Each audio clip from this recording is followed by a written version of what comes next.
Welcome to Norse Code, the #1 podcast for your Minnesota Vikings. I am your host and producer. My name is James Pagoshnik. Thank you guys so much for listening. And at the other end of the tin cannon string, we have our analyst and co-host. You know him from numerous blogs and podcasts around the internet, most notably from theathletic.com. He is Mr. Useful Human, Arif, fresh off the Senior Bowl. How was your trip down south? Entertaining. Entertaining's really all you can ask for. Did you sample the dining? Did you happen to get into another bar fight about Carson Wentz? No bar fights about Carson Wentz this year, which marks it as an anomaly. As it turns out. But a lot of food. I had a lot of food. I had cheap barbecue. I had fine-ish dining, I guess. There's the restaurant that on the second day that I went to called Dauphins, I'm sure I'm pronouncing that wrong, is on like the 34th floor of what I imagine to be the tallest building in Mobile. So you get this like view of the rest of Mobile, which is like amazing because it's like all glass and you get to see out. But like also it's like Mobile. So like what are you looking at?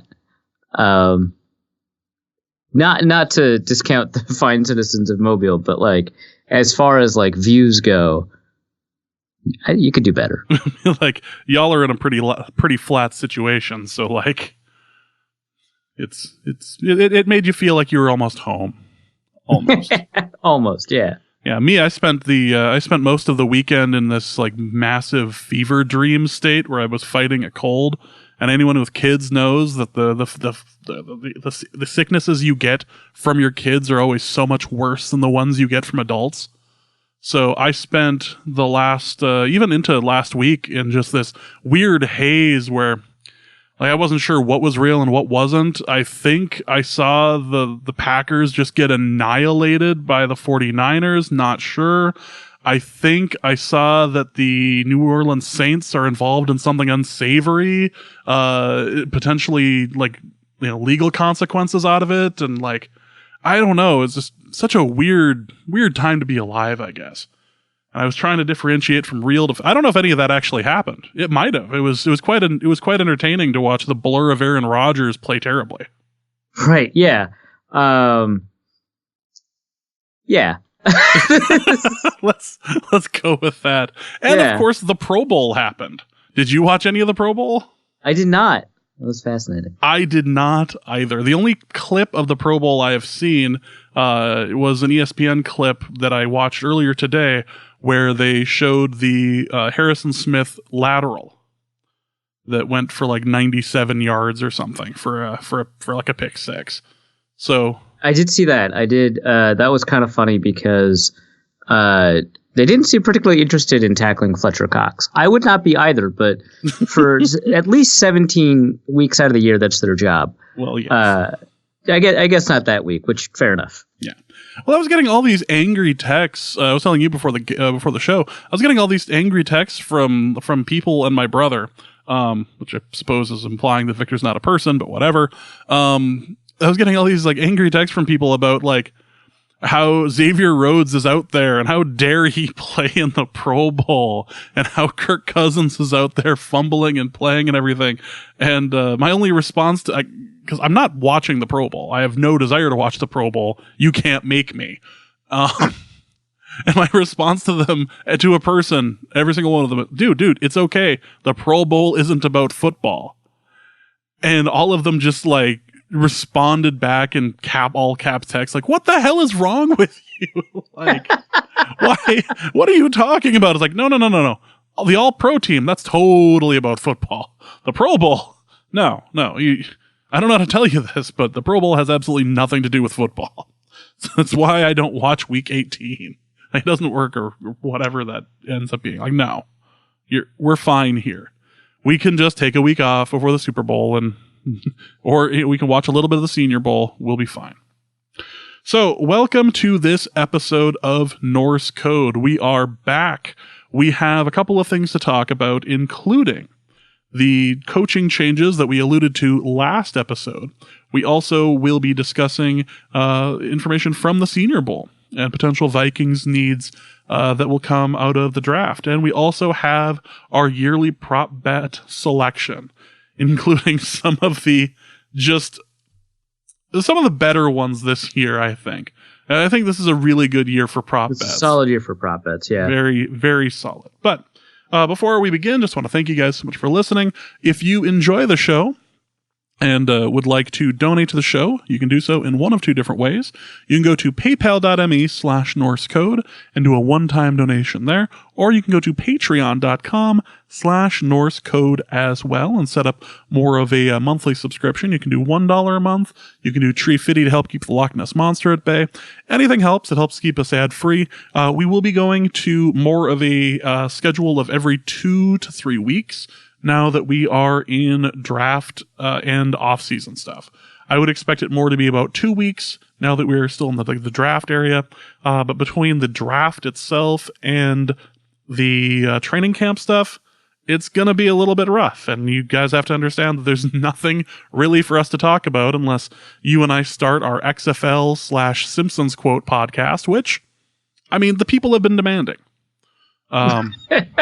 Well, Kyle Slaby has been demanding the Simpsons one. Other people have been demanding XFL coverage. So we'll see where we're at. I don't know if you're ready to commit to a team just yet. Are you? No, I'm going to have to do some more research before I figure out who my XFL team is. I am leaning towards the Battlehawks, but we will see. Is their color scheme relatively the same to the Seahawks, so the gear that you have will actually fit? Oh my God, no, it's geographically the closest. I like some of the people on the roster. If I was going to Seahawk it up, I would just get the Dragons. I'm not a Seattle Dragons fan. Speaking of Seattle, we had a letter to the editor of sorts. And I read this because it was so passionate. Very passionate. And it was a letter that, It was a message we received from Greg. And we're not going to force Arif to reply. I will absolutely respond to this. Okay. Well, it was going to be justify your take sort of situation. But Greg replied to the message that, or to the recording last episode where Arif went off about Seattle and how Starbucks is only for tourists. And Greg replies with, the notion that Seattle Starbucks is only for tourists is absurd. Seattle drinks a lot of coffee, so it has Starbucks and independent stands side by side. The majority of Seattle people's daily coffee is Starbucks. Also, if you are a coffee snob, and it sounds like there's a whole lot of coffee/food snobbery with you, You missed out if you didn't go to the Starbucks roastery. Next time you are in Milan, Chicago, Seattle, New York, Shanghai, or Tokyo, you're doing yourself a disservice if you don't go if you enjoy coffee. Need to get over that, just that it carries the Starbucks brand. As somebody who doesn't drink coffee, I will leave this to you. Greg, relax. Obviously, Seattleites drink Starbucks. It's the biggest coffee shop in Seattle. My point was that I have no idea why I would be uniquely interested in Starbucks if the point of a national or international brand like that is for every drink to be the same. I obviously care a lot about coffee and I obviously care a lot about food, but I don't stop myself from drinking or eating particular foods. I had McDonald's today.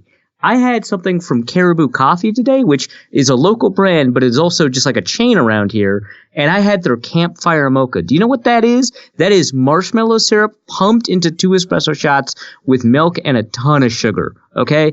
I will eat or drink a bunch of stuff. It's not about snobbery. It's just if I'm a tourist, why wouldn't I go try and find something unique? Because there's a ton of unique coffee, especially in Seattle. I know that Seattle drinks a lot of coffee, which, by the way, they are not the highest per capita coffee drinkers in the United States. They like to think so. It's like Minnesotans think it snows more here than it does elsewhere. It doesn't. It's just kind of cold here. When I go to Chicago or New York or Tokyo, places I've not been to Milan or Shanghai. I get coffee there. Obviously, I drink coffee every day. So I don't chill out, Greg. This is just a story about how obsessed with Starbucks people seem to be, especially in Seattle. When I was in my Airbnb, the first thing I saw was the Starbucks mermaid. It is a mural on the wall. A fact that I know you know because you listen to the show, okay? This is just a joke about how much they seem to care about Starbucks. Don't worry about it, man. Relax. Am I a coffee or a food snob? Yeah, I guess maybe, but I'm not like above eating or drinking other kinds of coffee. I had gas station coffee like this week, okay? So like it's not about refusing to drink or eat stuff that like tastes good but isn't a particular class. It's just like if I'm going to be traveling, I'd like something kind of unique. Chill. Eric, my buddy who drove us around for a little bit, ended up taking, we were going down to, I think we were going down to Biscuit Bitch, and over to the monorail. We ended up stopping over at Seattle Coffee Works over by Pike Place, and that was really, really tasty according to him. So if you do find yourself in the area. Such a tourist, James. Oh, I know. Well, I was telling people I don't drink coffee and that I was going to Seattle, and people were like, why would you go to Seattle then? You're missing out on like a fifth of the reason why anybody goes. They don't have anything else. I clearly that is their problem. What they really need to do is just really work on that XFL team, and then we'll have something. All right, intro is over. Let's get into the coaching update. We'll cue the Unsolved Mysteries music for the update stuff. So, offensive coordinator, it was named, Gary Kubiak was named as the OC. You may remember Gary Kubiak from such teams as last year's. Would you call him let's say representative, but would you call him an inspiration? Like what was his official title? Assistant? Yeah, he was the muse to the offense. Yeah. I want to see that on a business card for Gary Kubiak. Offensive muse. Yeah, I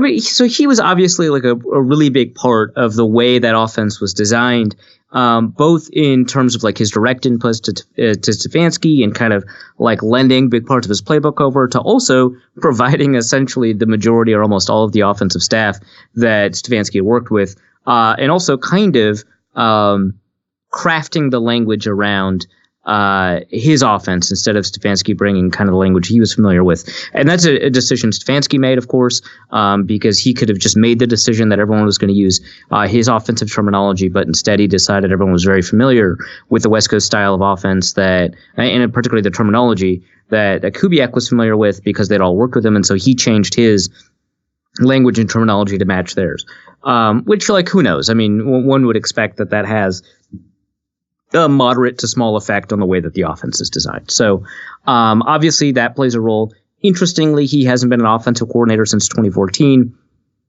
He's either been like a senior personnel advisor or a head coach. And then before he was an offensive coordinator in 2014, he was a head coach for the Houston Texans for quite a while. You take a look at the offenses that he has been the play caller for. I don't recall if he was the play caller in his final year with the Texans. I think he was. And I think it would be unfair to call him a play caller for those Broncos teams, right? Because it's basically just Peyton Manning. Adam Gase got some like credit for it, and look where that got him. Couple of head coaching gigs. But it was primarily Peyton Manning, right?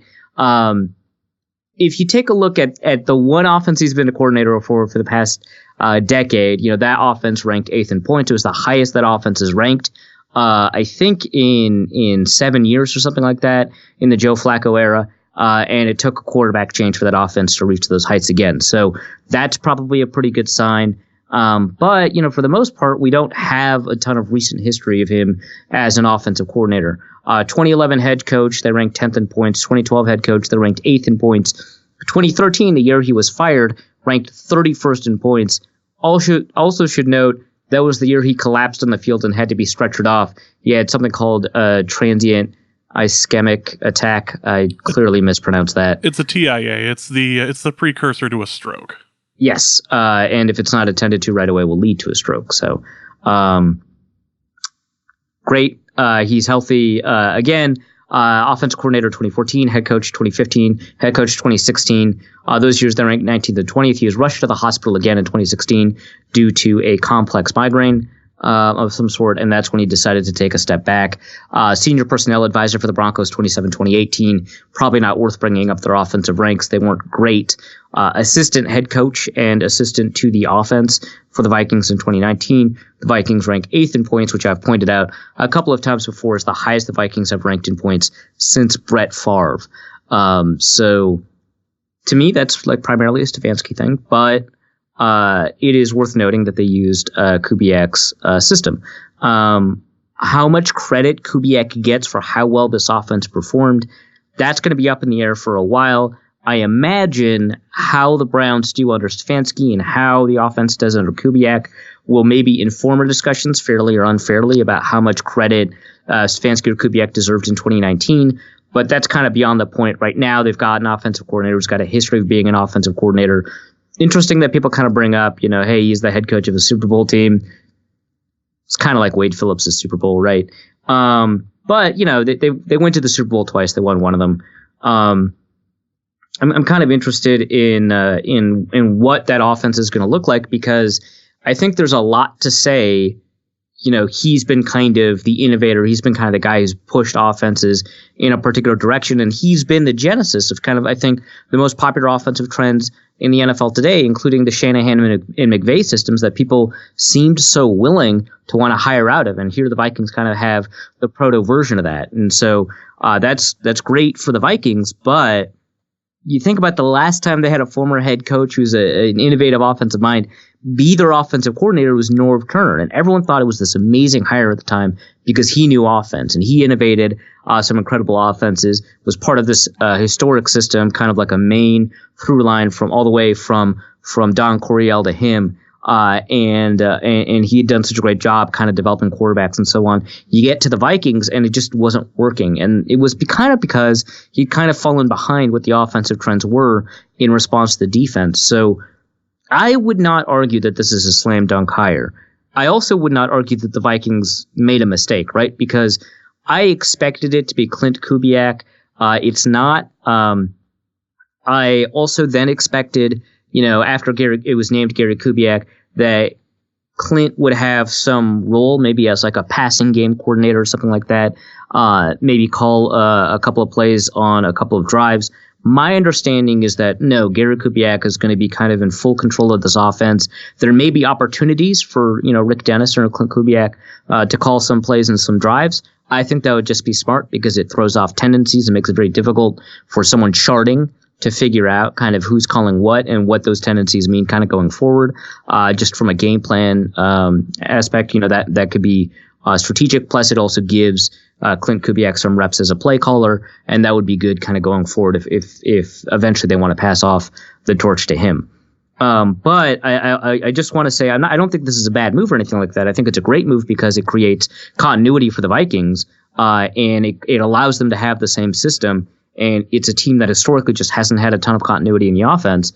That's all great, and those are all, I think, pretty good reasons to continue hiring him.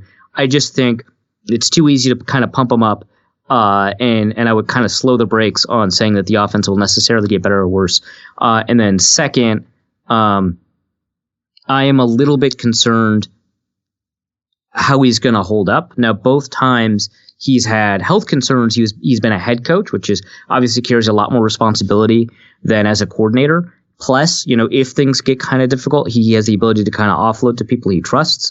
The problem is that for coaches and the coaching community in general, it is difficult to tell when things get difficult. And so sometimes it takes kind of a big moment for people to realize that something's going wrong. So my concern is on Kubiak's side, and I hope that that they kind of approach that with his health in mind. So those are my concerns. I don't know that the offense will necessarily get better or worse. I do share concerns. I've seen a couple of people express this on Twitter. I think most recently I saw Nick Olson express this concern. I do wonder how kind of innovative, Gary Kubiak will be, how willing they are to implement different kind of concepts.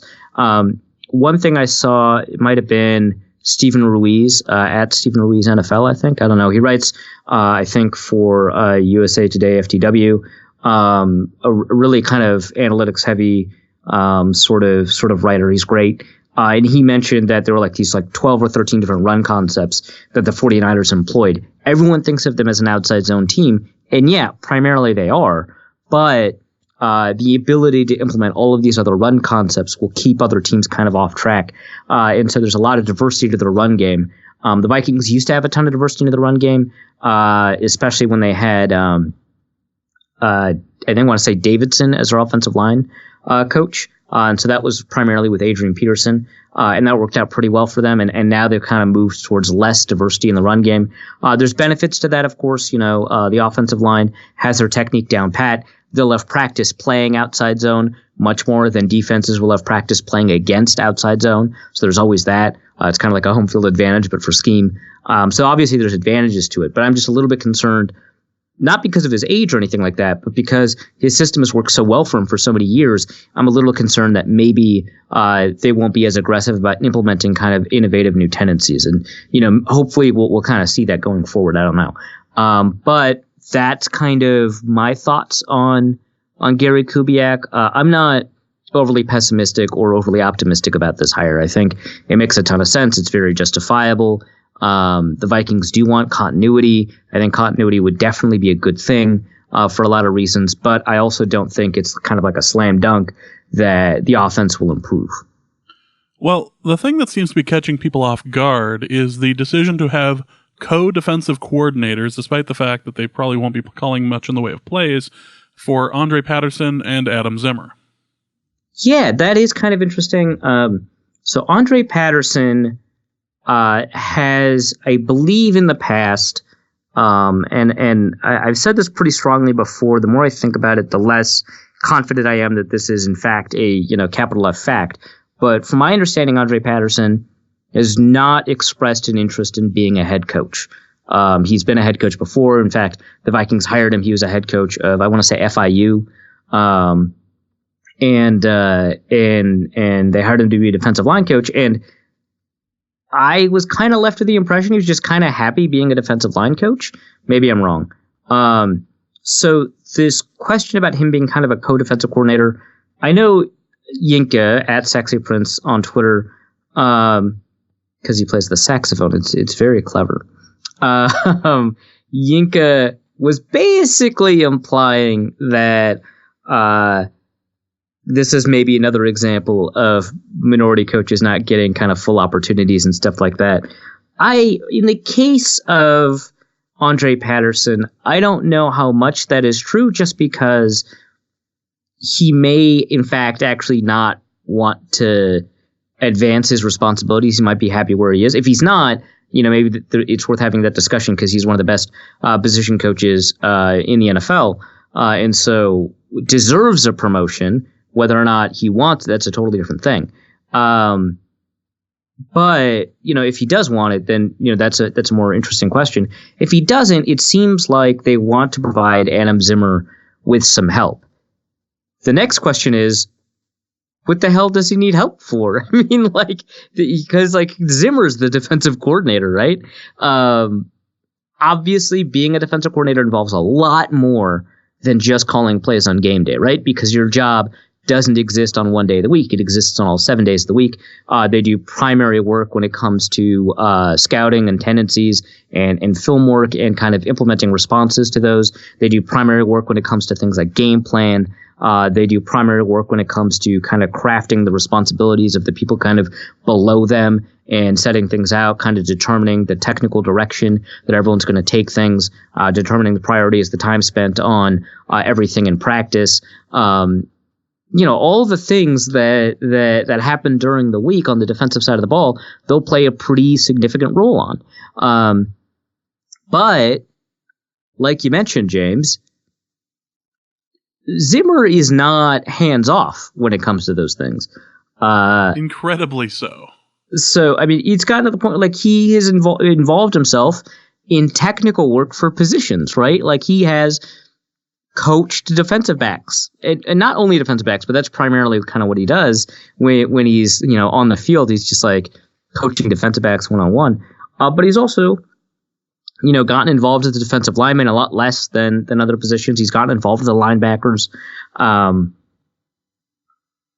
I'm really curious about this co-defensive coordinator thing. So my guess is that they're kind of setting Adam Zimmer up to eventually, a couple years down the road, call plays on the defense. That's my guess. It's all speculation. I don't have a ton of information on this, but my guess is they want to provide kind of a helping hand for him as he's co-defensive coordinator. Then I think at some point he'll just be defensive coordinator. And then from there, at some point, he's either just going to be hired by another team or he's going to start calling plays on defense. That all assumes that my prior assumptions about Andre Patterson are correct. If they're not, that's just a more fascinating question. If he does want to continue advancing his career, then I would say just give the job to him because he's proven a lot more. Like the linebackers played really well this year. He's been like a fine linebackers coach to the extent that one can measure that. But like, there's no better defensive line coach maybe in the NFL, maybe, right, than Andre Patterson, and certainly no better position coach on the Vikings than Andre Patterson. So you would, by that theory of promotion, which that doesn't necessarily always hold up, you'd promote that guy to defensive coordinator just kind of all out.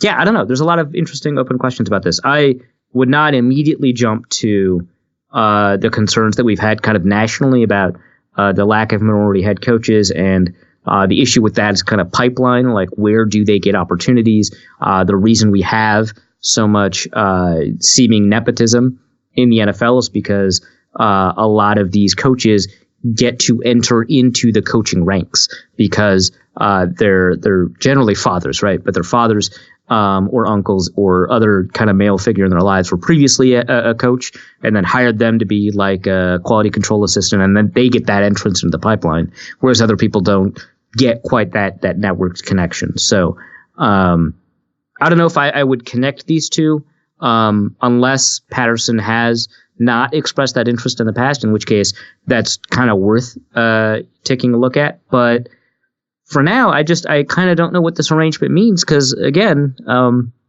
what does it mean to be a co-defensive coordinator under Zimmer? I mean, okay, I'll say this now that it's clear that Edwards isn't being hired anywhere. The Vikings let Edwards' contract expire. Like there wasn't like Edwards didn't want to like leave necessarily. Like, I don't know if he wanted to stay. I won't say that. I don't know if he wanted to leave or I don't know if he wanted to stay. But I will say, from my understanding on the Viking side, they just kind of let it expire. So they clearly didn't see a ton of value in what he did with the team. And if that's the case, what are the guys taking over his job going to do? I don't know. It is kind of an odd situation. Plus, you don't see co-coordinator listed. Yeah, usually it's just, one is the actual coordinator and the other is some sort of assistant or special assistant to the head coach or special assistant. It's the glorified Childress position over in Kansas City, that sort of thing. So yeah. It's odd to see kind of a co-defendant, defensive coordinator. No one's been arrested yet. It is the off season, but no one's been arrested yet. Do we need to do anything with the wide receivers, assistant O-line, and the DB's coach? I mean, Durante Jones was announced as the defensive backs coach, which it's good for him, but I think Durante Jones is the only kind of interesting one because Andrew Janocko was the assistant offensive line coach. Now he's the wide receiver coach. Kind of like how Stefanski bounced around a bunch of position groups. This is just a guy who has been around the Vikings for a little bit and has done, I think Janocko's previously done special teams work with the Vikings, I want to say. And so he's just kind of bouncing around the position groups. That's fine. Whatever. Who knows how good he is. Assistant offensive line coach. Well, he's clearly not the offensive line coach. Hopefully he'll provide some additional value. He's been an assistant offensive line coach with the Washington football team, and that's fine. They generally do pretty well on the offensive line. I don't know how much of a role he plays. Who knows? But Durante Jones was the assistant defensive backs coach for 2 years in Miami. Then he was the defensive backs coach in Cincinnati. And they were not too hot last year among the defensive backs. I think that their defensive backs ranked, I wrote this down somewhere, Yeah, here it is. 31st. Yep. I wanted to say 31st. I was right. They ranked 31st in 2019 in PFF grade, and 17th in 2018 in PFF grade. It seemed like their defensive backs, the ones that they had on the roster, generally declined in quality, especially in coverage. And then they did develop some guys. Some guys kind of came out of nowhere. That's nice, but it's pretty small in terms of sample size. He knows kind of what he had to work with in terms of like the inherent talent of those aging players. So who knows? But he clearly knows kind of the system that they generally work in. He kind of knows the technique that a Zimmer-style defense asks of its defensive backs. We'll see how hands-on Zimmer is with the defensive backs, given that there's a new coach here. I don't know. So we'll see about that. I will say this, though. There's just been kind of this concern about Vikings coaches wanting to jump ship. I won't say that there's not a pattern here that's worth kind of taking a look at, but I will say that the extent to which there is a pattern has, I think, been overhyped, and I think the George Edwards example is a really good one. A lot of people thought that George Edwards wanted to leave, and because of that, it fit this broader pattern of coaches wanting to leave. First, I would say Stefanski leaving has nothing to do with the Vikings as an organization. He wanted to be a head coach, and that's kind of normal. So from there, who else is left? Well, Drew Petzing left. Well, his contract was up. George Edwards left. Well, his contract was up. And from that one, I'm pretty confident is just the Vikings choosing not to renew. Again, I don't know if George Edwards also did not want to renew. I have no idea. But pretty confident the Vikings did not want to renew. I don't know about the Petzing one, but his contract was up. Jerry Gray, my understanding, this is not sourced. I have no idea. But my understanding is that his contract was not up and that he wanted to leave and the Vikings let him. That's the only one, right? It's Stefanski becoming a head coach and Jerry Gray leaving. And then the other two, it seems like maybe the Vikings maybe initiated that. So I don't know that there's actually a pattern here. Yet. Yet. There's still time. I'm sure we can have some sort of an off-season issue with Spielman and right. Well, I mean, remember when like Zimmer can't get along with offensive coordinators after they like fired DiFilippo, and it's just like, well, one became a head coach and one was awful, so they fired him. Okay. Yes, but what of Philip, the way the offensive coordinator that worked so well with Philip Rivers, getting him into that Super Bowl? No. Right, yeah. That never happened. Right, and so Turner had like some great moments in Carolina. It didn't work out. DiFilippo didn't even have great moments in Jacksonville. So I was going to say, isn't he out? I thought he was out. Yeah. Yeah, they fired him. And they hired a new guy. So... And Freddie Kitchens even got hired by somebody. I think he's a wide receivers coach now. Tight ends coach, yeah.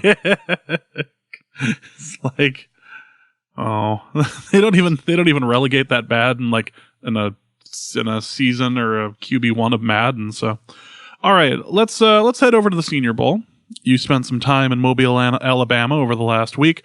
What can you tell us about some standouts and what they kind of look like as far as potential Viking needs? Yeah, so I primarily focused on the offensive linemen, and in fact, this sucks so much. Good way to start a segment. I'm looking forward to this. This is nothing to do with how good these players are. It's just when I flew down, I immediately went to Vietz, which is the bar that's closest to the primary hotel, to hang out with everybody. And, a lot of people are like, hey, Arif, good to see you, which, I mean, it's nice that they lied to me, but, hey, Arif, good to see you. What positions are you planning on watching? And I'm just like, what positions am I ever here to watch? I'm always watching the offensive line. Are you kidding me? And that's what it's been every single time. I've become pretty good at watching offensive linemen at the Senior Bowl.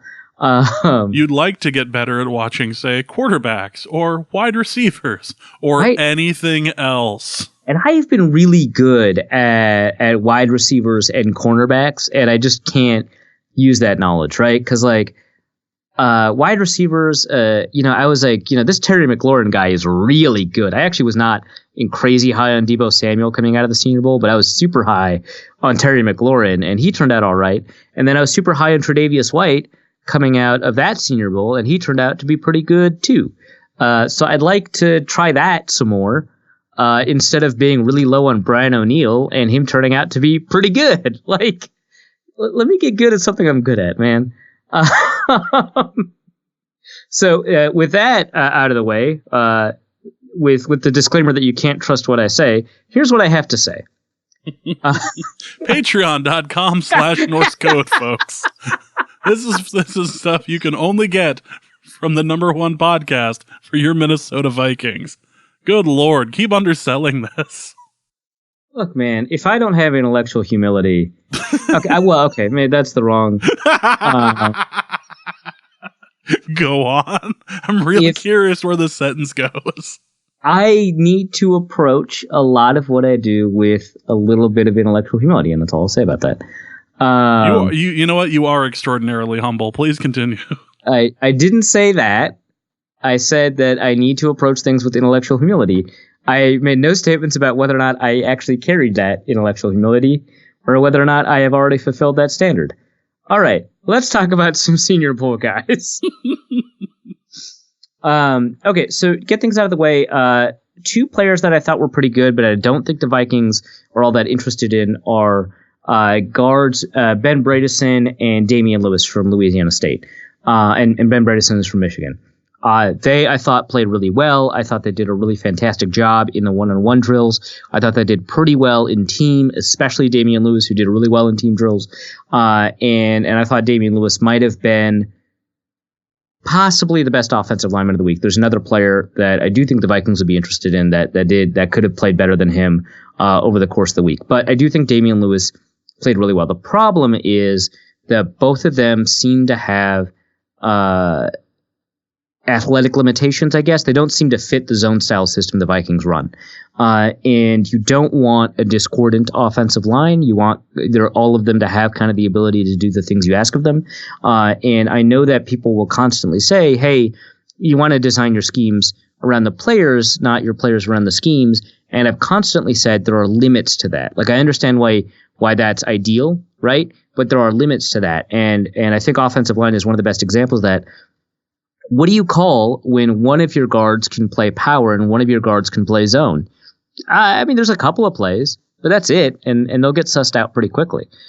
So you do need to draft it to some extent to scheme. You cannot just draft the 11 best players and then hope that there are schematic or play designs that will just work with all 11 of them. You can create a little bit more diversity on the back end with cornerbacks and stuff like that, where you kind of got Darrelle Revis like manned up the whole time, and you've got some zone corners elsewhere, and that can work out, especially if you've got a player of the quality of Darrelle Revis.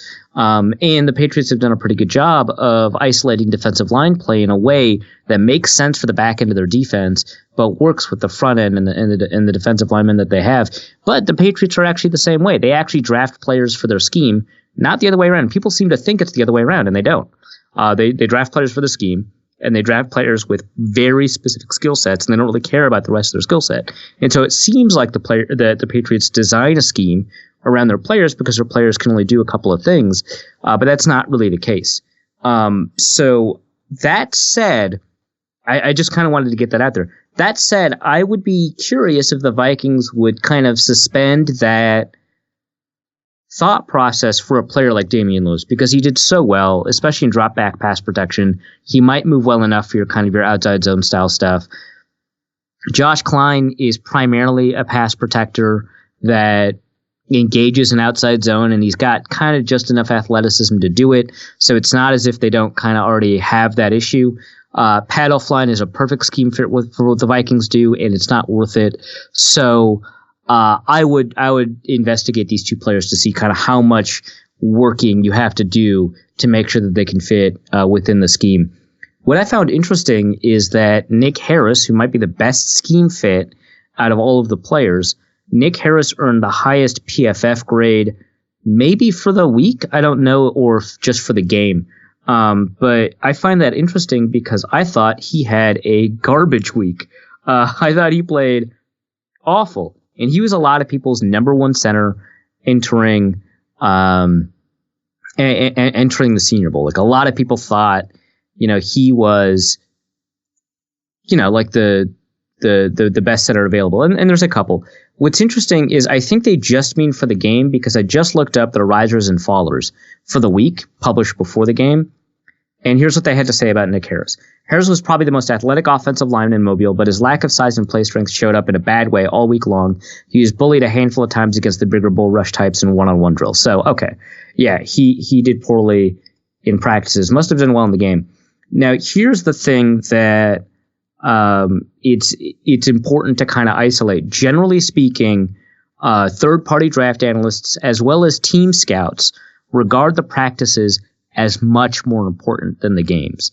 And I know, like, that might sound a little bit confusing because you want players to perform well on game day. The game environment kind of isolates what's best about, those players and stuff like that. But think about this. You get 9 reps in a game, maybe. You get hundreds of reps in practice, and you get to practice all kinds of situations. If Nick Harris does well for 8 reps and does poorly for 1, he'll probably end up with a positive grade for the game. But if he's doing poorly in practice all week, what do you think translates more? And I think it's probably practice. So he was maybe the best scheme fit because of his athleticism, his ability to get to the second level. He actually does remind me of Garrett Bradbury. Take that for what you will, in a lot of ways. But I think he's center only, so I don't think the Vikings would be all that interested. Plus, he just didn't do all that well this week. So players that are scheme fits that did well: Josh Jones, he played both guard and tackle. He had a remarkable rep that went all around Twitter. I included it in my article in The Athletic, where he just twisted Jason Strobridge around. Jason Strobridge is a defensive end / tackle that had a great week all week. He's another player that I want the Vikings to target. But he just destroyed this guy, right? And he played that well all week, and he had the best one-on-one grade from PFF all week. He won 63% of his reps, which is the highest of any offensive lineman, because these drills are biased, essentially, or geared towards or advantage the defensive lineman because there's so much space. And so the offensive linemen don't get a chance to kind of use the restricted area to their advantage.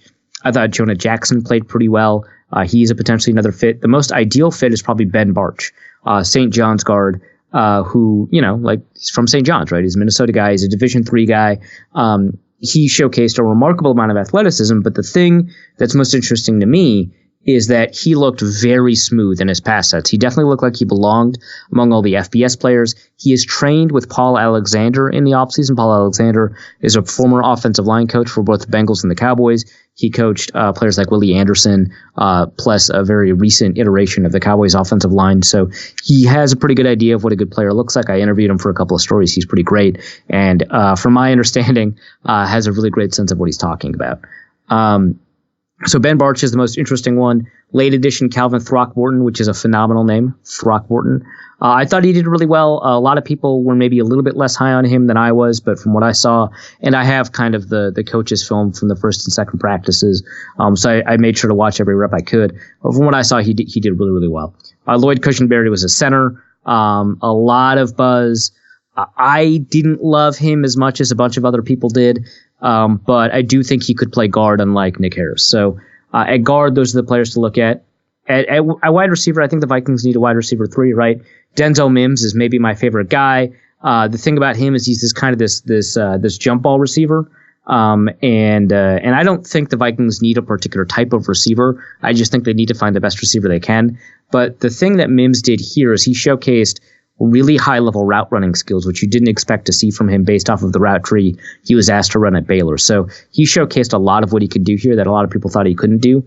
KJ Hill might be this year's Terry McLaurin, not just because he's from Ohio State, but because he did a really great job, basically putting defensive backs in a blender. The difference here is that McLaurin did really well against press coverage, whereas Hill primarily did better in off coverage. He's really more of a slot receiver, and he can't really win against press coverage. So I kind of put him in the same role. And then Van Jefferson from Florida was a really phenomenal route runner. I also liked Michael Pittman a lot. And there's at least one other receiver in the game that I liked. Corners, Darnay Holmes I liked a lot. Dane Jackson I liked a lot from Pitt. Both showed really phenomenal athleticism. Darnay Holmes was the most competitive player at any position there. Really put his entire life into every rep. Like anytime he lost, it was the end of the world. And anytime he won, it was like he won the lottery. He was pretty incredible. Troy Pride from Notre Dame was kind of nice as a cornerback.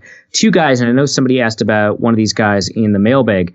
Jeremy Chin and Jared Maiden were two safeties that did, I thought, really well as hybrid players. They did really well in the slot as potential nickel corners, kind of like Jaron Kearse. They did really well in the box as box safeties, and I thought they did reasonably well up top as free safeties. So I think the Vikings, who absolutely need to grab a safety at some point, either an undrafted free agency or preferably in the middle rounds or late rounds of the draft, should take a look at these two guys. They both have the ability to hit pretty big, especially Jeremy Chin. But I think that primarily you'd ask them to play the hybrid role that Jaron Kearse played. Sounds like Jaron Kearse is not coming back to the Vikings. So those are guys I would pay a lot of attention to. I really like them a lot. If Javon Kinlaw falls to the Vikings somehow, a la Sharif Floyd, they should pick him. He wrecked everything. Otherwise, the defensive tackle I like from here is Jason Strobridge. Neville Gallimore, who's primarily a one technique / nose tackle. He's pretty good too, but I didn't really love the defensive tackles on a consistent basis here. Edge players, I liked both Uche from Michigan and Ane from Utah. Bradley Ane and Jason Uche were both really good edge players that could be available to them in the middle rounds. Anyway, that's a lot of players. I talked about them. I hope you enjoyed that. From the underselling and then the over delivering, that really is what Norse Code is all about. This is Norse Code. Yep. Good. Well, the next thing that we should cover is the prop bet section of our show, because by the time you listen to the show, maybe not by the time you listen to the show, but by the time you listen to the show, a lot of people will be putting out their prop bet stuff. So we wanted to do the same as we do every year. No Dusty this year, but I will be playing the part of Dusty, so I'll be sipping on coffee and trying to act as pretentious as I possibly can. You talk about food snobbery. Well, yes. Dusty has that. Takes the cake. I was actually just talking to him. Today, just again as proof that he is not dead. Yeah. So I was like just talking to him. Yeah, today. We'll take your word for it. The suspected murderer that he's alive. I was just talking to him. I haven't murdered Dusty at all. I'm still receiving text messages from Dusty's phone. I'm saying.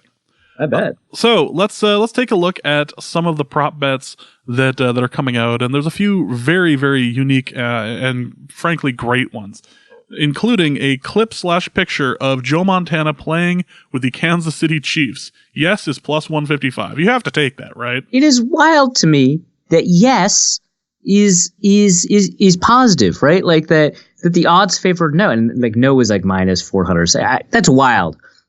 I'm not saying there's a guarantee that Joe Montana playing with the Kansas City Chiefs will show up at some point, but like why as a broadcast producer, which Joe Montana himself tweeted it, right? Like why as a broadcast producer would you not take advantage of this opportunity and put it somewhere in one of your bumpers or just kind of things to know about these two teams? It's an enormous production. There's so much time to fill. This is interesting. He played for both teams. He's a Hall of Fame quarterback. He brought both teams to the playoffs, one a little bit more successfully than the other. I don't know why you wouldn't do it. Like there's a bunch of connections between the two, right? There's the Alex Smith connection. There's the Joe Montana connection. There's a Jerry Rice connection, maybe? I don't know. But there's a lot of connections between the two. I don't know why you wouldn't do it. Seems to me that it's easy money. Yeah. Total mention of the fact that the Super Bowl is on, or just the actual mention. No, it is total.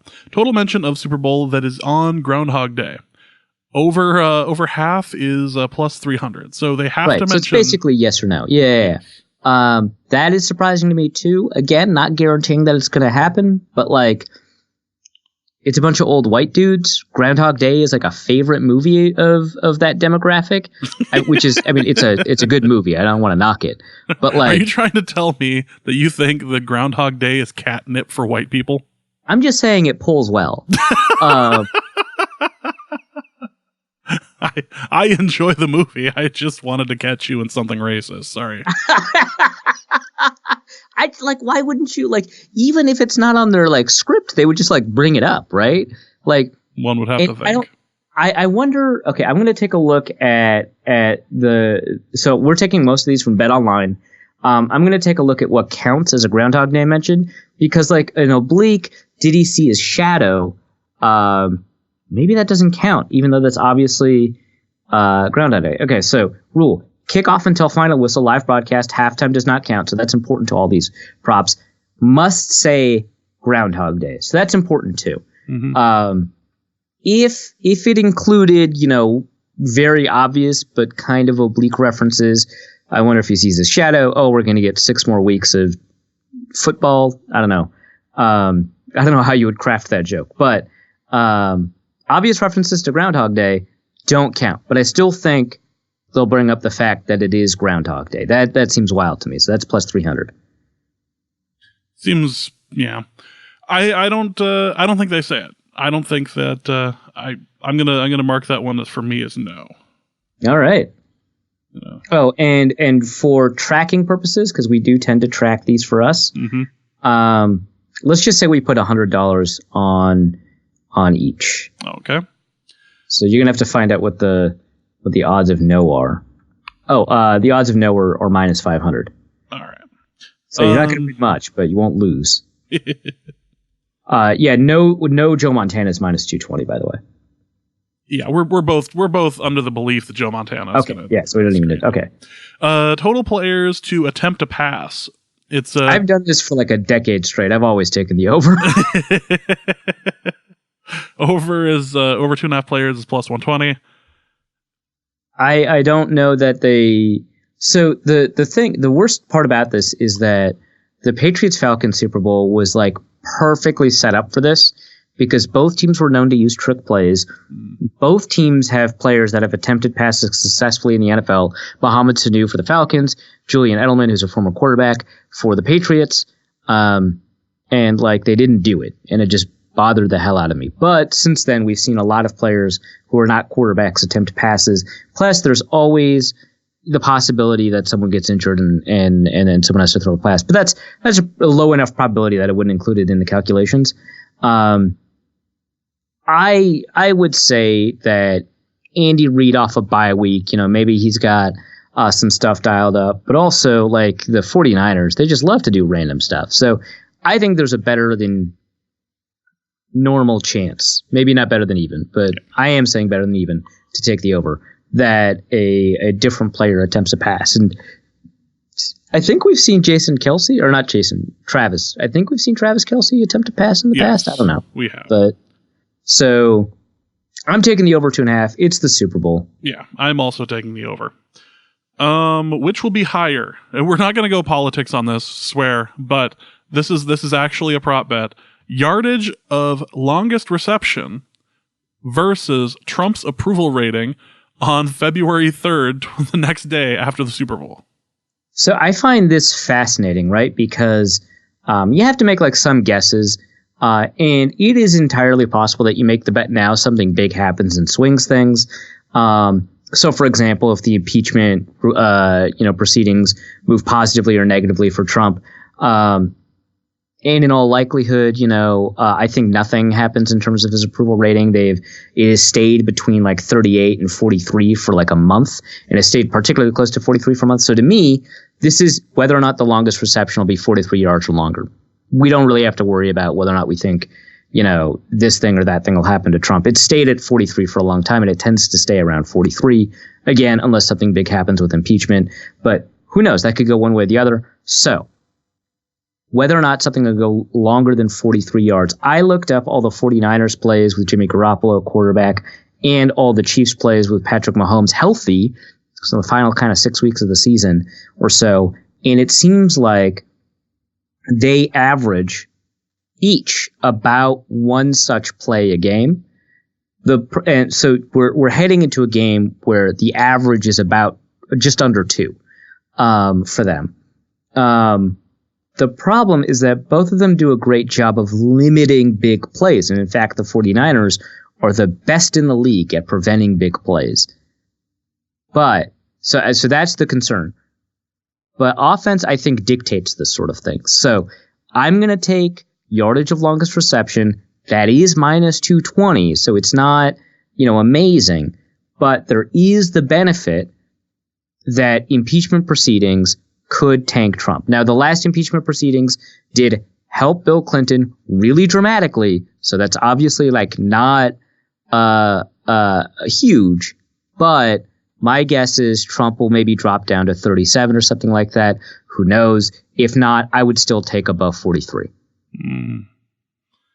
Because it's hard, because if you believe in things like the narrative that the Chiefs have been playing this whole playoffs, it's been blowout, and then they come back with these dramatic, quick scoring plays that are on long drives that only take a couple of plays.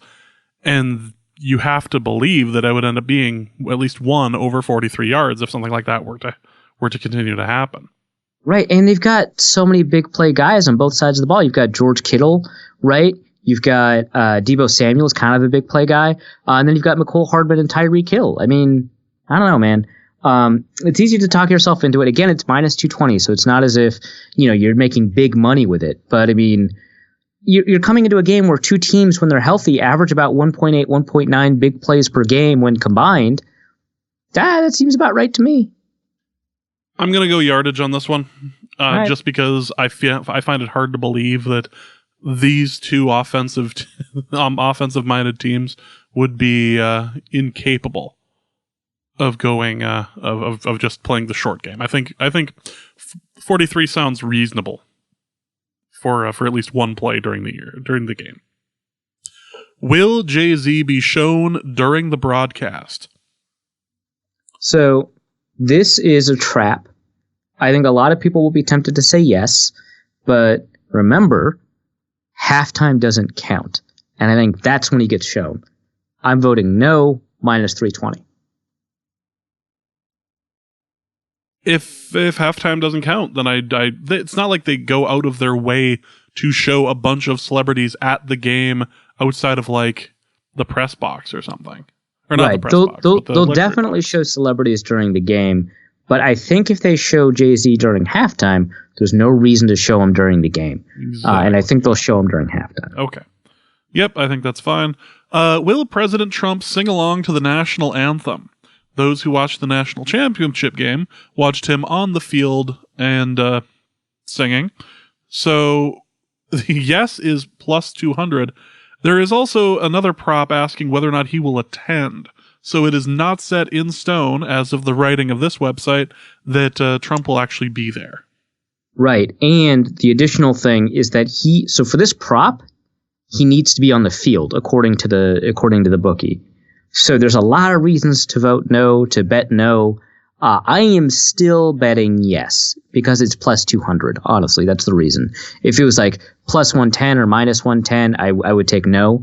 But I think the odds favor yes, because it's a Super Bowl, it's the national champion. The NFL has in particular tried to appease the Trump administration since the thing. If we wanted to get into it. But I think he'll be on the field, and basically nearly every time we see Trump and some sort of patriotic song being sung, he attempts to sing along. We saw that, I think, with the Chargers game, where they were singing America the Beautiful, either that or an Easter ceremony or something. They were singing America the Beautiful, and he was singing along. He sang along, like you said, during the national championship game. He seems to sing along when he's on the field. So yeah. I'm taking yes. I'm taking no. I don't think he shows up. Fair enough. Will they mention Alex Smith? Yes, plus 300. If this was yes minus 110, I would not take it, but I am taking it. I think the odds are just greater than 50% that the guy that most recently quarterbacked both teams, it's kind of like the Joe Montana thing, ends up being talked about. There's Andy Reid connection. I think he attends the game, and if he attends the game, he's one of the few people that you'd point the camera at, and then you probably mention him by name, and they have to mention him by name for this to pay out. So I just think you've got a greater then the odds indicate chance that Alex Smith is at the game, that they bring up the fact that he played for both teams, that he was a rare win-win trade, kind of like with Joe Montana. I just I'm not totally sold on the idea of him being there either. So as far as Alex Smith is concerned, maybe, but I'm not doing it for plus 300. I'm saying no. Will they mention the Andy Reid punt, pass, and kick? In my brain, no. In my heart, yes. And Super Bowl props are for having fun. Exactly. I'm absolutely taking yes. It would be totally against the spirit not to. Right. 100%. I want to see that image again on the TV. I may just look it up on Twitter, like while you're talking about the next one, which is scoring drive takes less time than the anthem length. I was going to research this one because I was like, anthem length is typically around 2 minutes. Sometimes it's all the way down to 140. Occasionally it can get up to 220 once it got up to 230. I like this one just because it's like, ooh, who knows what could happen, right? But I didn't look it up. It just seems like, the Chiefs have done so much with short drives. And the thing is, the drive can start anywhere, right? So if there's, a fumble or a pick in Ples territory, yep, that's a pretty quick scoring, and it's just a scoring drive, right? It's not a touchdown drive. Yeah. Yeah, so they could go 3-and-out and kick a field goal. I'm taking yes. It's minus 250, right? So it's not like we're making a ton of money on this one, but the odds that at least one drive takes under 2 minutes, I think pretty high. That scores. I think pretty high. Nope, I 100% agree. Think that seems to make the most sense. For that, I'm going to grab an exotic. I'm going to grab they're called exotic. He's not being weird. Well, yes. But also. We would just have to question that. Which commercial will appear first, Donald Trump or Michael Bloomberg? You got to go with Bloomberg, right? You have to. Michael Bloomberg is plus 215 on that. So yeah, I would have to say, because I like how I don't seem to get any other political. I don't seem to see any other political commercials with my current TV setup.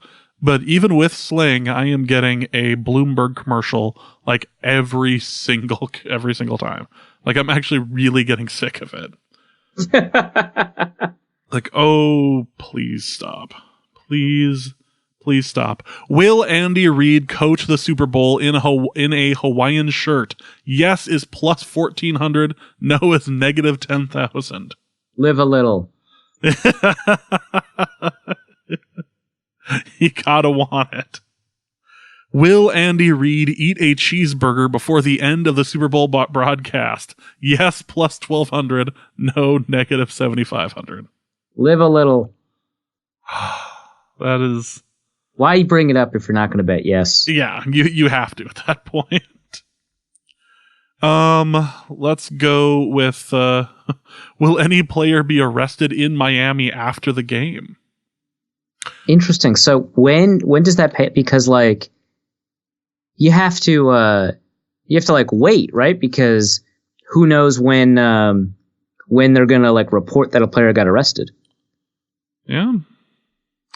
Otherwise, some of these are just are a little lamer, but there are a couple of good ones where was it? George Brett's career home runs, which is 317, versus Patrick Mahomes' passing yards. What the hell? George Brett, the baseball player, yeah. Yeah, okay, that's a name. He's a famous baseball player. If I remember correctly, he's in the Hall of Fame. He's famous, if I remember. Well, back in my day, see, I'm a couple of years older than you, and as we've determined, your average age in the 90s was 7. So, yes, he made the Hall of Fame in 1999. Okay, he is most well known for the pine tar incident. There was, in fact, a pine tar incident. Yes. Also, which will be higher, the 49ers point total or Donald Trump's total tweets on the day after the Super Bowl? I don't like. How many tweets did he have after the last? I have no idea. I have no frame of context for this. I'm going to go with tweets because I'm sure we're still going to be in the middle of impeachment stuff, but I have no idea. So that's going to be it for our little prop bet section. We do have a question in the mailbag to start off with it, which was from Luke Braun, who asked, I agonized for a while for the J-Lo over-under 2.5 wardrobe changes. Ended up taking the under. Did I err? I think you did. Yes. So under is even, over is minus. So there is like some like potential movement there, right? A reason to like not do that. But yeah, I think that's dumb. I can't believe you. What? We think higher of you, Luke. That's sad. Yeah. Actually, you know what? Put me down for putting 100 fake dollars on over 2.5. That's minus 160. All right. Just because of Luke. Come on, dude. when J-Lo only does 2 wardrobe changes, Luke is just going to like rain Nikes all over your forehead with tweets. Like, right. I am stepping all over you. Also, so something we discussed off air that we have a $5 bet on, I guess even between the two of us. We were discussing Waiting for Tonight, whether or not it's even going to be played. So I think it's J-Lo's first big English musical hit. Mm-hmm. I don't remember. So there's a reason to play it, but it just doesn't seem like a Super Bowl song, right? It's just like you don't get excited for like Jenny from the Block. Yeah, Let's Get Loud. Yeah, it's so easy to get excited to those songs, but like Waiting for Tonight, no, that's weird. No one's saying it's not weird, but with 90s nostalgia. Is she a 90s nostalgia act? Yeah, no, that's 90s nostalgia. Yeah, with a 90s nostalgia act. Actually, you know what? It was her second biggest. It was her second hit. It was not her first. Was it Love Don't Cost a Thing? No. Her first one was If You Want My Love, or If You Got My Love. What is the name? It was the one that had like the with her and a bunch of webcams in it. If You Had My Love. If You Had My Love. Yes, that's the one. Same album, I think. But I don't know. Wouldn't doubt that. Also 1999. Interesting. Why do I remember that? Good Lord. Because you're a 90s kid. Because my average age in the 90s was not 7. Also, Kaepernick mentioned plus 100 seemed like free money. Am I missing something? They'll almost positively bring up previous 49ers and Chiefs Super Bowl moments. I don't think that's free money. I'm not. I don't believe that they are actually going to bring up his name. Yeah, so they have to say his name for the bet to pay out. I looked at this. They have to say his name for the bet to pay out. Last name only does count. The last name does count. Showing clips of him and mentioning the last time the 49ers were in the Super Bowl doesn't count. So I don't know that it's free money. I argued the other way off air, but when I think about it, no, I'm not going to take it. You're already putting me down as no. That's funny. Okay. I'm going to do it. All right. I'm doing it. I think you think they'll say Kaepernick, but they won't say Alex Smith? Yes. Alex Smith didn't bring anybody to a Super Bowl. Yeah, he did. Like he's a good guy. I think they bring him up when they do one of those montages, and and Kaepernick fell short, and like, oh, yep, there it is, there it is. So that'll be the one that I'll be like, I'll be messaging you immediately after it happens, like asking for people to clip that for me. I'm just saying, like, if they bring up Kaepernick, they're not going to bring up the fact that they traded Alex Smith to the Chiefs for him, like. That feels like pretty natural. Seems like extraneous information. You're like threading a needle with this one. Yes, Kaepernick, no Smith. Yep, I'm going for it. Phenomenal. Super Bowl prop bets are all about the dumbest crap possible, and that is what we have here. Away from the prop bets for a moment, Matt McKeon asks, is there a case for extending Spielman independently of Zimmer? With them locked together in the last year of contracts, it's not conducive to his usual forward-looking approach to the draft and free agency. Would Rick be bolder if he knew he could take some risks in the draft? I wouldn't be surprised if they announced an extension for both of them sometime between now and the end of the Combine. Last year, they announced an extension at the Combine. So I don't think that's that huge a problem. The thing is, the only reason the Vikings that I can think of right now wouldn't want to extend Mike Zimmer is because of Kevin Stefanski being kind of next in line, and that can't happen now. So there's no reason not to extend him. I don't think they have a candidate that they're thinking of that they think so highly of that can meet the lofty expectations of a 600 coach. It's very difficult to get to 600 as a career coach, especially with what Zimmer's been through. So I think that both of them will be extended. I know people are so frustrated with the two of them, but it's pretty difficult to get a team that talented. So I think they'll both get extended. Eddie the Dog asks, what is the single most surprising thing about Alabama culture? I don't know. Yeah, I can't think of anything. They were really nice to me. I don't know if people are surprised by that.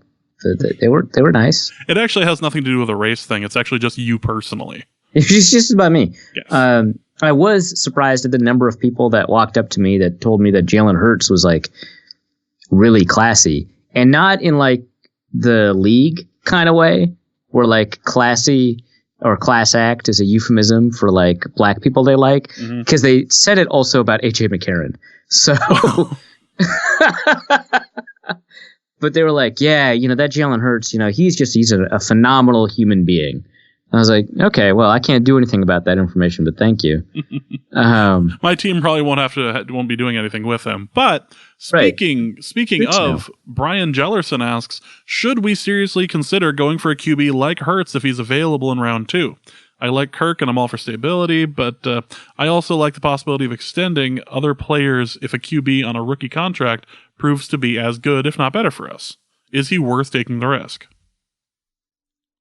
I don't think so. The reason I say that is not because I'm against taking a developmental quarterback in round 2. And Hurts would certainly be an example of that kind of quarterback. I just don't see it with him.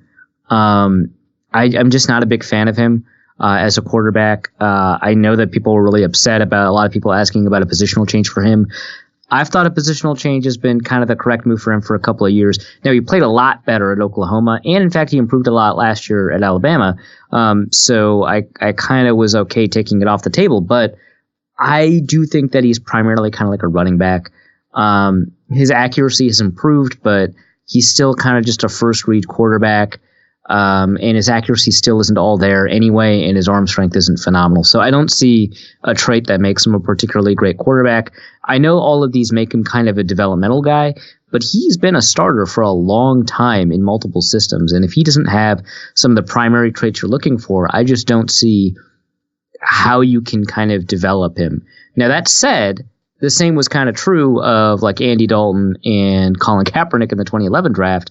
And they both turned into pretty great second round picks. So I could definitely be wrong about that. Colin Kaepernick started like 4 years at Nevada. And he didn't have a ton of accuracy. And mind you, he never turned into a crazy accurate quarterback or anything like that. But obviously he turned into a startable quarterback for some time, and helped them out. So I'm not saying like you can't have a developmental quarterback that, can move along, but Kaepernick had, speed and just another trump card that he could use. I don't really like Hurts has athleticism, but I don't see him having the kind of trump card that someone like Lamar Jackson or Colin Kaepernick have as developmental guys. So him specifically, no. A quarterback in general, yes. One guy that I maybe take a look at is the Washington guy that transferred from Georgia. I want to say Eason is his name. He at least has a trump card because he's got a giant arm. But he leaves his feet in his just standing still, kind of like he's in cement. And so his footwork needs to be improved, and that requires some pretty substantial development. Speaking of draft day quarterbacks, there's been a lot of discussion today on Twitter that the Chargers have moved on from Phillip Rivers, and there is a lot of talk about teams that are looking for a quarterback to try to trade for Detroit's number 3 pick. That seems like a real interesting position they found themselves in. Yeah, I don't know what Rivers does for that part of the conversation. Like, because the Lions know they've got Matthew Stafford, right? He played at an MVP level thing, unless they mean some team is going to... Well, no, it'd be Rivers is out. Rivers' contract is expired. Oh, so the Chargers might trade up. Yes. Oh, yeah, that'd be fascinating. Like the Chargers might try to go for it. Or I have been advocating to Lions fans that they should be drafting a quarterback because Matt Stafford is falling apart and falling apart quickly. But that's just me. Kyle Slaby asks, here's our numbers question of the week. Is there a predictive algorithm to show which defensive players give Kirk the most problems? A theoretical example. Kirk's YPA goes down more when the opponent has defensive tackles graded above 75 relative to other defensive positions. I want to see if we, as fans, can set up expectations for games Kirk plays in and thus set ourselves up for less disappointment. So this is a project that I'm going to pursue a little bit in the off season. So I don't have an answer yet, but I'll say this. The answer is probably not conclusive. Like, I'm going to do it anyway, but I don't think we'll end up getting great conclusive evidence. And the reason for that is because defensive performance is so unstable, generally speaking, from game to game, that it is actually very difficult to predict a single game performance and its effect on the opposing quarterback, because quarterbacks tend to have a lot more control over how opposing defenders are even graded, much less how, those defenders kind of impact him. So I'll take a look at it. I doubt that we'll be able to come up with something that has a ton of significance. And this is, even though I'm saying this, I've also said statements like Kirk seems to do poorly when, there's more interior pressure or whatever, or when there's a great secondary. The thing is, partway through the year, I kind of had to reevaluate that statement, right? Because I had said Kirk seems to perform poorly against good defenses. Okay. And then he did all right against some good defenses. So I was like, well, maybe it's that he does well against defenses that have good secondary, or have poor secondaries, even if they've got a good defense because of what they have up front. And then he did pretty well against a defense that had a good secondary and a pretty poor front in the Lions. And at the time, the Lions defense was actually kind of pretty good. Obviously, by the end of the season, they kind of just dropped off pretty significantly because no one cared. But at the time, the Lions had a better secondary than they had a defensive front. And I was like, well, okay, maybe that's not the case. And so it turns out, Kirk does poorly against good defenses, but it's not a particular positional group that seems to have a huge impact on the outcome. And even sometimes Kirk does well against some of those defenses on occasion too. So I wouldn't say that from what I can initially tell, that there's a defensive group that gives him more problems than just general defensive quality does. But I'll definitely take a look at it because it's definitely worth exploring. I just don't expect it to produce extraordinary results. Bill Bodke asks, for fun, let's assume that Kirk Cousins was a free agent. If you had to choose one of the following quarterbacks to get you to a Super Bowl over the next 3 years, who would it be and why? Kirk Cousins, Phillip Rivers, Teddy Bridgewater, or Marcus Mariota?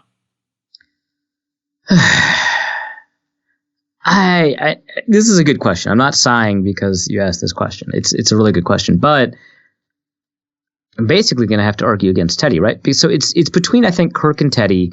Mariota, I think, is just on the outs. The fact that Tannehill put up league best numbers, replacing him in the same system, and that he has struggled for like 4 years, basically, tells me that Mariota's probably just done. I think a lot of that's injury related, honestly, but whatever is the reason, kind of doesn't matter. I think that he's done.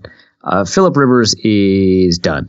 And obviously, this question assumes that he'd be willing to sign. And so the question about whether or not he'd be willing to sign outside of Florida, which apparently is where he wants to be, is irrelevant. Let's say he's willing to play in Minnesota for some reason. The state is willing to give him money to increase the number of people in the Minnesota public school system. Yeah, right, exactly. Increase the tax base enormously. Yes. I wouldn't take him. I think his struggles this last year showcased a really big turnaround for a guy that even in 2018 was performing at a really high level. I think he kind of fell off a cliff. I don't think he gets it back. So it's between Teddy and Kirk. And from what little we've seen of Teddy play, I want to say 6 or 7 games since he's come back from injury, I would take Kirk. And, it sucks to say because, I'm kind of a Teddy stan, but Kirk has played really well. Obviously, there are really significant moments where he doesn't play well, and that's the issue, whether or not you can get over the hump. Playoff games, 2-minute, etc. And those seem to be the exact situations that Bridgewater plays well in. But I don't know that he has done enough with the tools that he has. Really great offensive line, at least one really incredible receiver. I don't know that he's done well enough in those games over the first sort of 50 minutes of a game for you to count on those last 10 minutes to be the thing that pushes you over. Now, if you could take the last 10 minutes of a game with Teddy and the first 50 minutes of a game with Kirk, you'd have an amazing quarterback, right? But I'd rather build a lead and then try to protect it than kind of string yourself along and then try to catch up. It's the Bill Simmons idea of having a closer quarterback. Yeah, actually. It's not a terrible idea, and somebody's going to do it. New Orleans, I'm looking in your direction with Taysom Hill and Drew Brees. Teddy would be so perfect for that role. But you got to play the first 50 minutes. And we've seen so many times teams play really well in the second half and lose because they just didn't do as well in the first half. Especially, I think it feels like this year. Maybe it's because I've watched the Vikings a lot, but I feel like I've seen it a lot this year. The only team that seems to have avoided that are the Chiefs and the Texans. Great. If you've got Deshaun Watson or Patrick Mahomes, you'll figure it out. But I would like to play well for the majority of the game. This time, maybe. Corey Rug asks, what is the most roundabout way of justifying cheering for either the Niners or the Chiefs? I wouldn't want, for example, quote, known Seahawks fan Arif to be sad on Sunday for his division rival winning the Super Bowl, so I'm cheering for the Chiefs. God damn it, Corey. I mean, I'm cheering for the Chiefs, but not because of that. I just want Andy Reid to have a ring, because if he gets one ring, he's in the Hall of Fame, period, right? Because he's one of the highest winning percentages of all time. His one knock is that he can't win in the playoffs. He's done that. And now, I think this is his second of 2 Super Bowl attempts. If he wins a ring in his second one, that's pretty great. It's been hard to win a ring in the Belichick era, especially in the AFC. So I think that voters will give him kind of a lot of credit for having to play against Bill Belichick in the AFC, and doing reasonably well in the NFC, but losing to Bill Belichick in the Super Bowl. Historically, I think he gets a ring, right? Just because he has been one of the best coaches in the NFL for a long time, and the only thing missing from his resume was a ring. So I want to give it to him. I also would rather Patrick Mahomes have a ring than Jimmy Garoppolo. Patrick Mahomes is just better and deserves a ring, and they both have the same amount of years to continue to try and get one. Well, I guess Garoppolo's older, but they're both relatively young in their careers, so it kind of doesn't matter that one is kind of on their last legs. So, I'd rather give it to Mahomes. We didn't mention our favorite prop bet of whether or not they show footage of Donovan McNabb throwing up on the sideline. I cannot believe that. We were struggling with recording earlier. We actually had to switch to a different software. But earlier we were recording. We found this prop bet, both lost our minds at seeing it, and then the recording software cut out. So that's probably why we forgot about it. But oh my God, that's amazing. The thing that got me was especially because Master had just done this interview with McNabb, and Terrell Owens just launched at him on Twitter, and now Terrell Owens wants to be on Masters video. So it's just like perfectly timed. This works out great for everybody involved. Oh. Raul asks, the 49ers seem to employ more run schemes than the Vikings. Is that true? Does this correlate to better run production, or are the 49ers better because their run blockers are more talented? So Rahul, yes, they do employ more run schemes. I'm going to refer back to the Steven Ruiz thing. I don't think it necessarily correlates to better run production. I think there's advantages and disadvantages to both. I think having more tools in the toolbox to answer what your opponents do well or what they do poorly is obviously its own advantage. You know, the ability to kind of run whatever works and whatever works best against your opponent based on the matchup and the personnel that they have on the field. That's really great to have all those tools. And to be able to execute them well is really great. But like I said, if you can schematically create basically home field advantage by doing something you practice every day versus something they only see every so often, you've got your own advantage here. It's kind of like I always relate things back to high school debate because that's my totality of competitive experience. That is your wheelhouse. Go for it. Yeah, it's my wheelhouse. But one of the things about debate is that, you know, you've got an affirmative and a negative, and on the affirmative, you're supposed to prove that the resolution is true somehow. You do that through specific examples, which are cases, right? And so if the resolution is that, you know, the federal government should protect marine natural resources or something like that, a specific case can be the government should ban offshore oil rigs or something like that. But another case could be they should ban a particular type of sonar. And another case could be that they could ban a particular type of overfishing based off of geography, right? So you've got particular examples of that case. And going negative, you go up against all of these different cases. Going affirmative, you run the same case over and over. And so you end up having a much better understanding of the debate that you're having than the negative does. But in order to surprise the negative, sometimes you'll break a new affirmative.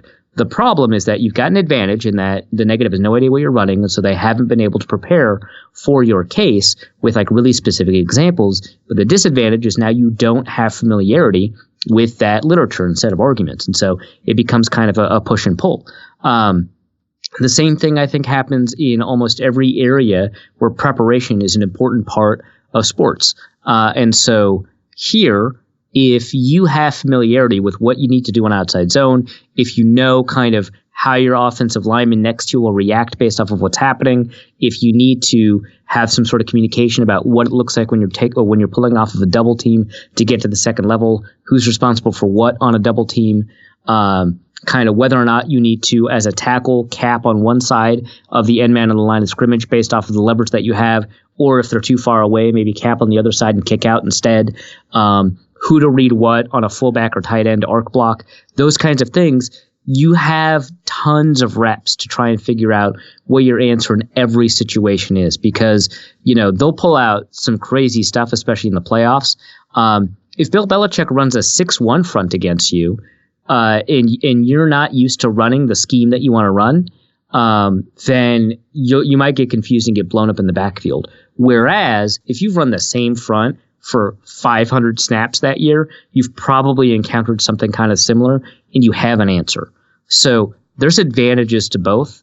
I wouldn't say one is necessarily better than the other. I think it really depends on the kind of coaches that you have and the kind of players that you have, what their experience is, and whether or not they can use that experience to help you out in one way or the other. So I would say, yeah, the 49ers have a much more diverse run scheme than the Vikings. I wouldn't say that necessarily is meaningful in terms of kind of how they would run the ball. So when the Broncos won the Super Bowl, they had one run scheme. When the Seahawks won the Super Bowl, they were more diverse than the Vikings are now, but they were not more diverse than the 49ers are right now, or the 49ers were even then. And they primarily ran zone with a fullback, and that worked out well for them. They won one of those Super Bowls. So I wouldn't say there's one inherent advantage versus the other now. Next question is going to be from Kyle Segal, who asks, let's say for argument's sake that we do re-sign Alexander, Anthony Harris, and Mike Hughes isn't actually the reanimated corpse currently being held up via an elaborate system of marionette strings. All right. So fair set of assumptions. This is what we're working with. I understand that cornerback is a more important position than guard or center in general, but for the Vikings, considering our depth and talent/weaknesses elsewhere, which of these two holes is more important? So if the Vikings re-sign Anthony Harris, Mackenzie Alexander, and Mike Hughes, do they have like starting and Mike Hughes is good. Do they have starting quality talent at cornerback versus the fact that they don't have starting talent at one of the guard positions? I don't know that they have starting quality talent because then you probably also have to re-sign Trey Waynes, right? But let's assume that the secondary, you're kind of happy with the state of the secondary, and so any picks that you have there are for depth purposes versus a starting quality guard. So for me, the equation of value, especially with regards to the draft, is how important that position is, how many snaps that player is expected to play over the course of the next 4 years, and what the relative drop-off is from the person that they'll replace. It's just those three multiplied against each other, right? And so for a relatively unimportant position like guard versus the fact that they'll probably play, if you're lucky, 4,000 snaps over the next 4 years, versus the fact that the person that they're replacing is one of the bottom in the league in Pat Elflein, right? You've got one relatively minimal factor in positional importance, but two relatively major factors in terms of the position, the number of snaps they'll play and the position that they'll play, and who they're going to replace. Then I think you do justify a guard potentially in the first round. I never super love that, but I think there's really good arguments for it over, say, a cornerback. And then you also, of course, have to take into account, and this is where it gets like super complicated, the depth of the draft, right? What's the drop off to the next time you'll draft a player, and whether or not the cornerback there or the guard there is going to be kind of inappropriate level of quality, because the drop off from a tackle in round 1 to a guard in round 2 or whatever is small, but the drop off from cornerback in round 1 to round 2 is really large, then that conversation flips entirely. So then you would actually want to take a cornerback, right? Because then you've got depth and a future starter, right? So you wouldn't get all the snaps that you want, but you get positional importance. And, in a couple of years, 2,000, 2,500 snaps or something like that, the drop off may not be that large, but now you've got probably a proposition of somebody that's going to play a more valuable role in terms of the total number of snaps they'll play, or in terms of the total value that they'll provide in the first round versus someone in the second round that's going to do basically the same thing as the guy in the first round, but at slightly lesser quality. So that's another part of the equation. So there's a ton of moving parts here. It's always difficult to tell. I think there's a really good argument for drafting a guard above a cornerback, but I think there's all sorts of things that can change that equation and give you a cornerback back, especially because Trey Waynes is a free agent, and I would not be surprised if he walked. And obviously, Mac Alexander's free agent. If you resign him and Harris and Mike Hughes is reasonable, there's still one cornerback spot you have to figure out. And I think that's more important than the one guard spot you have to figure out. Next question is from Jacob Kost, who asks, what's your prediction for Stefanski's tenure in Cleveland? Will he finally lead the Browns out of the mire of desperation and into glory, or will he be yet another headstone in the quickly fired coach's graveyard behind Jimmy Haslam's manor, or somewhere in between? The signs are pointing up for Cleveland, a sentence we've never said before. No, I like the coaches that they've brought in. I like the general manager they brought in, Andrew Berry. I like the structure that they have now. I love that Andrew Berry actually always wanted Stefanski as his head coach, and they get to work together. I like that DePodesta has a lot of say as opposed to like last year and 2 years ago. I like the talent that they have. I have every reason in the world to believe this will work out. But, it's Jimmy Haslam. I feel like he's going to screw something up. So I'm going to be rooting for the Browns. I'm not going to emotionally invest that much into it. No. If last year taught us anything, you should do the opposite. Right. Just don't look. Eric says, late in 2015, I bought a Bridgewater jersey. Late last year, I bought a Cheryl's jersey. Hoping to break this pattern, late this year, I bought an old Antoine Winfield jersey. You monster. My question is, where will we now draft Antoine Winfield Jr., and what terrible thing will happen as a result? Also, since life is pain, what Vikings jersey should I buy next? You monster. So because of that, they're gonna overdraft him in round one, move him back from safety to corner, and he'll just not be very good at that. But the legacy is important to be able to grab him. Yeah. So that'll be your fault. And then, what Vikings jersey should I buy next? So my initial reaction was, just buy a jersey of like a classic, a legend. They can't disappoint you. And then I realized, if you buy an Alan Page jersey, he's gonna die. Don't do that.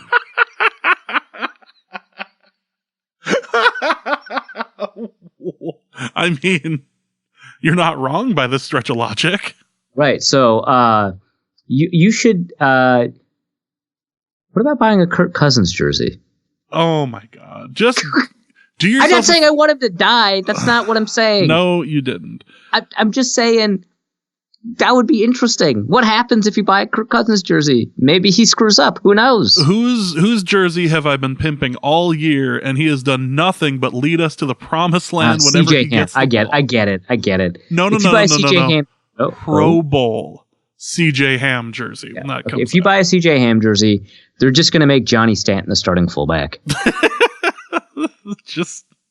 Actually, buy a CJ Ham jersey. End this nightmare.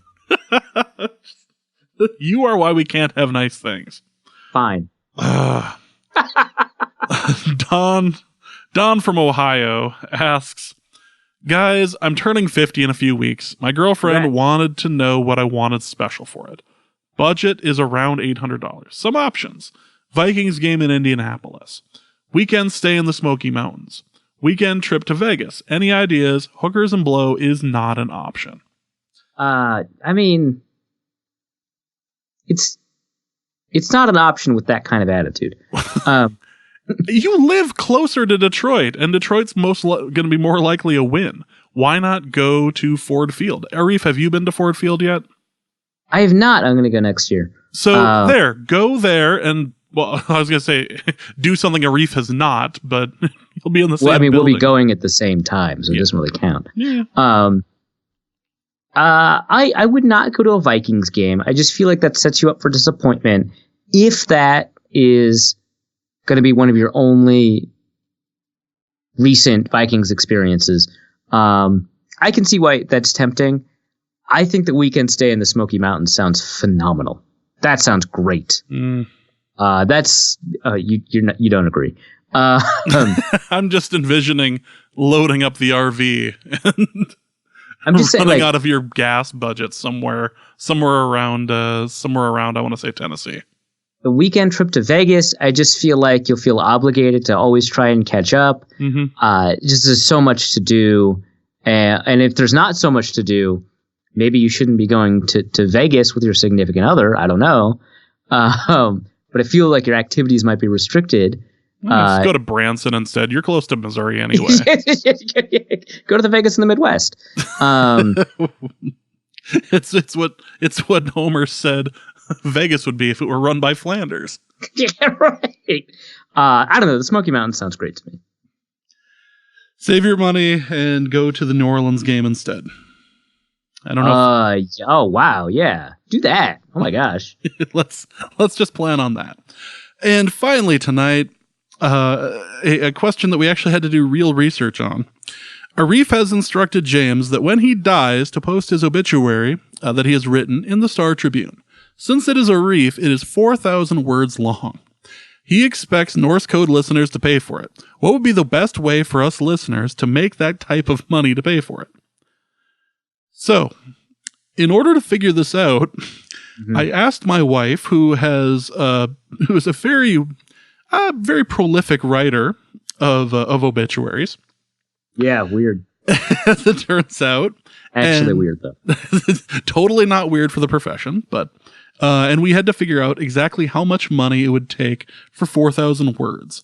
And So pause here for just 1 second. Yes. When I saw Norse Code DN replied to Don from Ohio, my wife is doing research for this question, and I clicked to see what thread it was.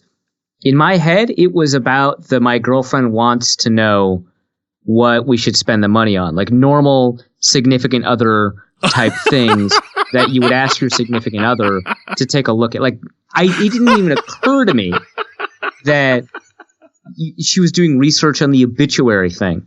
Yeah. Just saying. No one's saying it's not an odd life I live. I'm just saying that we have the inside information as to how much this would end up costing. Now, an obscenely long obituary is about like 1,000 words, and we were able to determine that was about $782. But you want about 4 times that, so you'd be looking at about $3,128 for your obituary alone to be printed in the strip. Okay. For 4,000 words. So Sure.